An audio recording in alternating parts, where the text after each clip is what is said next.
할렐루야. 우리 앞뒤 옆 사람과 이렇게 인사하겠습니다. 옆에 앉게 되어 영광입니다. 네. 오늘도 큰 은혜 받으세요. 아멘. 네, 오늘도 그렇게 하나님께서 큰 은혜 주실 줄 믿습니다. 오늘은 사무엘하 24장 18절에서 25절 말씀을 살펴보면서 재앙이 멈춘 자리에서란 제목으로 하나님 말씀을 전하겠습니다. 이스라엘은 다윗의 인구조사로 인해서 오늘 말씀을 보면 온 나라가 징계가 임하고 또 백성들은 두려움과 고통 속에서 하루하루를 살아가고 있다라고 말합니다. 누구도 이 재앙을 멈출 방법이 없을 것처럼 보였습니다. 그러나 오늘 다윗의 회개기도와 번제와 화목제를 통해 이 재앙이 멈춘 자리에서 새로운 역사를 다시 시작하시는 그 하나님을 보게 됩니다. 오늘 말씀을 살펴보면서 오늘 우리의 문제 가운데서도 하나님이 역사하시고 또 그 자리에서 어떻게 새로운 역사를 시작하게 되는지 함께 깨닫기 원합니다. 그리고 그 동일한 은혜가 우리에게 임하게 소망하며 함께 주님의 음성을 듣는 귀한 시간 되기를 바랍니다.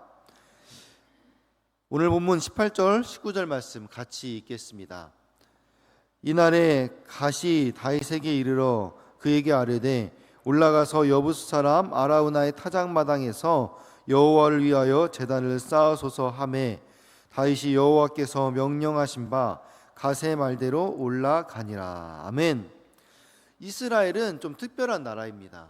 세상 나라들과는 다르게 모든 힘과 능력이 하나님께 달려 있어요. 이스라엘 역사를 보면은 이스라엘은 항상 어떤 전쟁을 하거나 어떤 큰 사건이 있을 때 이스라엘이 강해서 이스라엘이 군사력이 많아서 이스라엘이 어떤 특별한 전략을 써서 이겼던 것이 아니에요. 그래서 이스라엘은 항상 그 힘과 능력이 다 하나님께 달려있고 그들의 군사력에 많고 적음에 달려있지 않았습니다. 그래서 이스라엘은 하나님께서 민수기에서 그렇게 인구조사를 한 거 외에는 한 번도 자신의 군사력이 어느 정도인가 체크한 적이 없었어요. 그래서 인구조사를 한다라는 것은 하나님이 아닌 자신의 힘을 의지하겠다라는 그런 의미가 담겨 있는 거죠. 그래서 인구조사는 하나님의 뜻을 거스르는 큰 죄로 여겼습니다. 그런데 하나님께서 지금 다윗의 마음을 격동시켜서 인구조사를 하게 만들었습니다. 사실 하나님께서는 이스라엘 백성들의 죄악이 점점 악해져서 그들을 심판하기 위해서 지금 이 다윗의 마음을 사용하신 거죠. 그러나 다윗은 이 기회를 통해서 자기 자신을 먼저 돌아보았습니다. 내가 지금 하나님께 큰 죄를 저지른 것이 하나님 때문이 아닙니까? 라고 핑계를 돌린 것이 아니라 이 기회를 통해서 내 마음 가운데도 그런 교만함이 있구나. 높아지려는 마음이 있구나. 내가 해온 일들이 얼마나 대단한 것이나 스스로 나도 그것들을 만끽하고 싶은 그런 내 안에 욕망이 있었구나 라고 스스로 돌아보면서 이 기회를 삼아서 하나님께 회개의 제사를 드렸던 것이죠. 또한 다윗은 하나님의 이 세 가지 징계, 이 죄로 인해서 이 세 개 중에 너가 하나를 선택해라라고 했을 때 자신이 희생하지 않고 백성들을 희생시킨 것에 대해서 굉장히 후회하면서 자신을 죽여달라고 그렇게 기도를 드렸어요. 단순히 내 잘못 때문입니다 라고 거기서 그친 게 아니라 그것에 대해서 내가 책임을 지겠습니다 라는 책임 있는 태도로 하나님께 그렇게 회개의 기도로 나아갔다라는 거예요. 그러자 하나님께서는 선지자 갓을 보내서 여부스 사람 아라우나의 타작마당에서 여호와를 위한 제단을 세우라라고 말씀하십니다. 이것은 하나님께서 이 다윗의 회개 기도를 들으시고 용서해 주시겠다라는, 그래서 속죄의 제사를 드리면은 그 제사를 받아 주겠다라는 그런 말씀을 하시는 거죠. 여부스 사람들은 어떤 사람들이냐면은 다윗이 예루살렘을 점령하기 전까지 그 예루살렘에 이미 거주했던 사람들이에요. 그리고 다윗이 예루살렘을 점령하고 난 후에도 여전히 그 예루살렘에 머물면서 살았던, 그러니까 이제는 다윗의 백성으로 함께 하게 된 그런 사람들이 바로 여부스 사람이죠. 하나님께서 제단을 쌓을 곳으로 이 여부스 사람 아라우나의 타작마당으로 지정한 이유는 재앙을 일으키던 여호와의 사자가 하나님의 명령을 받고 재앙을 멈춘 곳이 바로 이곳이기 때문이에요. 이곳은 하나님께서 너무 많은 사람들을 죽인 것에 대해서 하나님께서 먼저 스스로 가슴 아파하시면서 용서와 자비를 베풀어 주신 곳이었어요. 그래서 다윗에게도 이곳에서 내가 자비와 용서를 베풀어 주겠다라는 의미에서 그곳에서 제사를 드리라고 하나님께서 명령하시는 거죠. 역대기에서는 오르난의 타작마당이라고 기록되어 있어요. 이 아라우나와 오르난은 사실 같은 인물이에요. 그러니까 같은 장소, 같은 인물을 다르게 이제 번역을 한 거죠. 아라우나는 여부수족 속의 발음이고 오르난은 히브리식 발음입니다. 그러니까 처음에 이제 이 사무엘하가 기록될 때는 여부수 사람식의 이름을 그대로 가져와서 아라우나라고 기록하고 나중에 역대기가 이제 쓰여질 때는 다시 재해석하면서 히브리식으로 이름을 바꾸어 가지고 오르난이라고 기록되어 있는 거죠. 근데 성경에 보면은 이 장소가 굉장히 많이 등장해요. 성경을 많이 읽어보신 분들은 아실 거예요. 오르난의 타작마당, 아라우나의 타작마당. 사실 그렇게 이렇게 중요한 건 아닌데 생각보다 굉장히 많이 등장해요. 왜냐하면은 그곳에 하나님께서 나중에 성전을 지으라고 말씀하시기 때문입니다. 지금 그곳에서 하나님께서 회개 제사를 드리라고 말씀하고 계시는 거죠. 그리고 그곳에서 재앙이 멈추었다라고 말씀하는 겁니다. 우리 20절에서 24절 같이 읽겠습니다. 아라우나가 바라보다가 왕과 그의 부하들이 자기를 향하여 건너옴을 보고 나가서 왕 앞에서 얼굴을 땅에 대고 절하며 이르되 어찌하여 내 주 왕께서 종에게 임하시나이까 하니 다윗이 이르되 내게서 타작마당을 사서 여호와께 제단을 쌓아 백성에게 내리는 재앙을 그치게 하려 함이라 하는지라. 아라우나가 다윗에게 아뢰되 원하건대 내 주 왕은 좋게 여기시는 대로 취하여 드리소서. 번제에 대하여는 소가 있고 뗄 나무에 대하여는 마당질하는 도구와 소의 멍에가 있나이다. 왕이여 아라우나가 이것을 다 왕께 드리나이다 하고 또 왕께 아뢰되 왕의 하나님 여호와께서 왕을 기쁘게 받으시기를 원하나이다. 왕이 아라우나에게 이르되 그렇지 아니하다. 내가 값을 주고 내게서 살이라. 값 없이는 내 하나님 여호와께 번제를 드리지 아니하리라 하고 다윗의 은 50세겔로 타작마당과 소를 사고. 아멘. 아라우나가 밖을 내다보는데 다윗 왕과 신하들이 자기에게로 건너온 것을 보게 된 거예요. 이때는 밀을 타작하는 때가 아니었는데 왜 굳이 타작마당을 올까 하는 궁금증도 있죠. 게다가 일반 백성이 아니라 지금 왕과 신하들이 오는 거예요. 아라우나는 너무 당황해서 황급히 뛰어서 내려가서 얼굴을 땅에 대고 절하면서 다윗 왕에게 최고의 공경심을 표현했습니다. 아라우나 이런 철저한 복종의 모습은 아마도 다윗이 자기를 해칠지도 모른다라는 그런 두려움 때문이었을 거예요. 타작마당은 성경에서 굉장히 중요한 장소로 많이 등장합니다. 왜냐하면은 이스라엘은 가나안 땅에 정착하면서 농경 사회로 이제 바뀌었잖아요. 그래서 이 곡식의 최종 가공이 이루어지는 이 타작마당은 매우 중요한 생활 공간이었던 거예요. 그래서 타작마당에서 이 풍년, 또 수확, 감사, 축제, 노동 이런 등 공동체 주요 활동이 이루어지는 곳이 바로 타작마당이에요. 또한 상징적으로도 중요한 의미가 있죠. 알곡과 뚝정이를 분리하는 이 키질을 하는 작업, 이게 다 타작마당에서 이루어지잖아요. 그러니까 심판과 정화를 의미하면서 동시에 그곳에서 새로운 시작을 의미하는 그런 중요한 장소가 바로 이 타작마당이라는 겁니다. 그래서 하나님께서 바로 이곳에서 새로운 성전을 지으라고 말씀하시는 거예요. 그리고 이곳에서 회개의 제사를 드리면은 용서해 주시겠다라고 말씀하시는 겁니다. 그런데 생각해 보면은 이런 공공장소를 어떻게 이 개인인 아라우나가 소유하고 있었을까? 아라우나의 타작마당은 예루살렘에서도 높은 곳에 위치하면서 굉장히 전략적으로도 중요한 위치에 있습니다. 그 넓고 이 좋은 공간, 중요한 의미가 담겨 있는 이 공간을 개인이 소유할 수 있었다라는 것은 그가 그만큼 많은 권력과 부를 가지고 있었다라는 것을 의미합니다. 그래서 많은 학자들은 이 아라우나가 여부수족 속의 왕이었을 것이다라고 말합니다. 그러니까 지금 여부수 족속의 왕이었는데 이 여부수 족속의 지역이었던 예루살렘이 다윗 왕에게 점령당했잖아요. 근데 이제 몇 년이 지나서 지금 다윗 왕이 개인의 그 집을 다시 방문하는 거예요.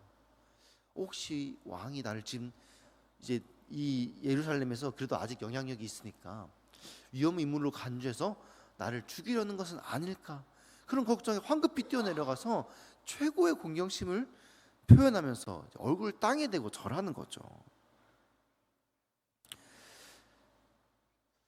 그래서 그렇게 여부수 족속의 왕이었지만은 근데 지금은 다윗의 백성으로서 이제 예루살렘의 귀족인 그 아라우나가 조심스럽게 다윗에게 방문 목적을 물어봅니다. 왜 저희 집을 방문하셨는지. 다윗은 타작마당을 사서 그곳에 여호와를 위한 제단을 세워 이스라엘에 임한 재앙이 그치게 하겠다고 그렇게 대답을 합니다. 사실 하나님께서는 16절에서 이미 재앙을 다 멈추셨어요. 다윗의 제사가 아니더라도 백성을 불쌍히 여기는 그 마음으로 은혜를 베풀어 주신 거죠. 다윗이 처음에 이 세 가지 재앙 중 하나를 선택해야 할 때 그 기준이 무엇이었냐면은 사람이 의한 것이 아니라 하나님에 의한 재앙을 내가 선택하겠다, 그런 마음에서 그렇게 이 온 백성이 그 전염병에 시달리는 그 재앙을 선택한 거죠. 그 이유는 사람의 욕심과 죄악은 끝이 없지만은 하나님은 자비로우시기 때문에 하나님이 우리를 불쌍히 여기면은 그 재앙은 언젠가 끝이 있겠다라는 그런 마음을 가지고 이 재앙을 선택한 것이었어요. 그럼에도 불구하고 자기가 고통받는 것이 아니라 백성이 고통받는 것을 선택한 것을 너무 아파해서 그렇게 회개의 기도를 드렸던 거죠. 그런데 다윗의 예상대로 하나님은 백성을 너무 불쌍히 여기셔서 이미 그 재앙을 다윗의 회개 기도가 아니라 하나님의 자비와 은혜로 멈추셨던 거예요. 하지만 이런 상황을 모르는 다윗은 하나님이 말씀하신 제사를 드리면은 그 재앙이 멈출 것이다 라고 생각을 했던 거죠. 아라우나는 다윗 왕이 좋을 대로 마음껏 재물과 물건을 가져가 사용하라고 허락했습니다. 아라우나에게는 번제를 위한 소가 있고 또 땔감으로 쓸 타작 기구와 소의 멍에들이 있었던 거죠. 역대기에서는 이 아라우나가 타작마당에 쌓아둔 밀까지 다 다윗에게 드렸다라고 말하고 있습니다. 물론 그 제사를 위한 헌신의 의미도 있겠지만은 아까 말씀드렸던 것처럼 혹시나 다윗 왕이 나를 죽이지 않을까라는 그런 두려움도 함께 있었던 거죠. 그런데 다윗은 자신의 아무런 대가도 지급하지 않고 하나님께 드릴 예배를 준비하면 안 된다라고 말합니다. 왜냐하면 예배자 본인이 하나님께 드릴 그 예배의 대가를 지불해야 그 사람의 헌신과 마음이 담긴 온전한 제사가 될 수 있기 때문이에요. 그래서 다윗은 은 50세겔로 타작마당과 소를 전부 구매해서 자신의 것으로 하나님께 온전한 제사를 드렸습니다. 우리 본문 25절 말씀 같이 읽겠습니다. 그곳에서 여호와를 위하여 제단을 쌓고 번제와 화목제를 드렸더니 이에 여호와께서 그 땅을 위한 기도를 들으심에 이스라엘에게 내리는 재앙이 그쳤더라. 아멘. 다윗이 아라우나의 타작마당에 제단을 세우고 그곳에서 번제와 화목제를 드렸습니다. 하나님께서 다윗의 기도를 들으시고 이제 재앙을 멈춰 주셨어요. 21장에 보면 역대상 21장에서 보면은 하늘에서 불이 내려와 그 제단을 다 태워버리고 하나님이 천사가 명령하여서 그 천사가 칼을 칼집에 딱 꽂았다라고 그렇게 기록되어 있습니다. 다윗이 아라우나의 타작마당에서 회개 제사인 속죄제 대신에 오늘 본문에 보면은 번제와 화목제를 드렸다라고 말하고 있습니다. 특별한 의미가 있는 거죠. 그곳은 바로 여호와의 성전이며 이스라엘의 번제단이 될 장소이기 때문에 거기서 이제 번제와 화목제를 드리라는 것이죠. 아라우나의 타작마당에서 재앙이 그치고 성전이 지어지면서 이스라엘의 새로운 시작을 상징하는 제사로서 바로 다윗이 번제와 화목제를 드린 것입니다. 그렇기 때문에 이미 재앙이 그친 하나님께서 하나님께 제사를 드린 것은 어떤 속죄의 의미가 있기보다는 이스라엘이 회개하고 하나님께 돌아와 새로운 삶을 온전히 드리는 헌신의 의미가 강조된 그런 제사였다라는 거죠. 하나님은 자비하셔서 우리의 모든 앞길을 이미 다 준비하셨습니다. 다윗은 그 하나님을 의지하여 그 재앙을 하나님의 손길에 맡겼던 거죠. 그리고 이제는 새로운 시작을 준비하면서 이스라엘의 헌신을 요구하고 계십니다. 이렇게 다윗은 성전터를 준비하고 이스라엘 헌신을 다짐하면서 자기에게 주어진 모든 과업을 마무리하며 사무엘하가 이제 끝나게 됩니다. 이제 그에게는 왕위를 후계자에게 물려주는 일만 남았습니다. 이제 솔로몬에게 왕위를 물려주면서 그 열왕기의 이야기가 시작되는 거죠. 하나님께서 아브라함에게 약속하셨던 그 영토를 실질적으로 확보하고 하나의 왕국으로 만들어져 안정적으로 번영한 국가를 이루었습니다. 그리하여 솔로몬 통치 아래에서 이스라엘이 이제 세계를 지배하게 될 수 있게 된 거죠. 그런데 다윗에게 있어서 더 중요한 역할이 있었습니다. 그것은 바로 이 먼 훗날 오실 그 메시아의 모형이 되는 것, 그것이 다윗에게 남은 과업이었던 거예요. 하나님께서 다윗에게 메시아의 모형이 되어라 이렇게 직접적으로 말씀한 건 아니에요. 하지만 성경의 많은 인물들이 이 메시아의 모형적인 업적들을 이루었습니다. 하나님께서는 이미 구약시대의 많은 인물들을 통해서 예수님의 모형적인 그런 삶을 살도록 인도하셨습니다.